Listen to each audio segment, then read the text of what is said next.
चीन दोस्ती भी करता है तो अपने फायदे के लिए ही करता है।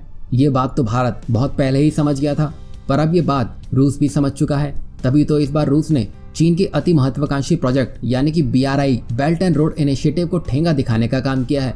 दरअसल पिछले महीने चीनी विदेश मंत्री वांग यी ने BRI पर एक ऑनलाइन कॉन्फ्रेंस का आयोजन किया था, जिसमें 25 देशों से मंत्री पद के लोग इस चीनी कॉन्फ्रेंस का हिस्सा बने थे। पर जिसका सबसे ज्यादा इंतजार था और जिसके लिए चीन पल के बिछाए बैठा था, वही इस कॉन्फ्रेंस का हिस्सा नहीं बना। यहाँ हम बात कर रहे हैं रूस की, जिसके विदेश मंत्री सर्गेई लावरोव BRI की इस कॉन्फ्रेंस से दूर ही रहे। उन्होंने स्वयं आने के बजाय एक लिखित बयान भेजा है, जिसे रूसी राजदूत ने पढ़कर सुनाया, जहां रूसी विदेश मंत्री सर्गेई लावरोव की अनुपस्थिति वर्तमान परिस्थितियों में बहुत कुछ कह जाती है। इससे ये तो साफ पता चलता है कि रूस को चीन के BRI प्रोजेक्ट में बिल्कुल भी दिलचस्पी नहीं है। पहली बात, रूस का हित जहां होता है वो अपना हाथ वहीं डालता है।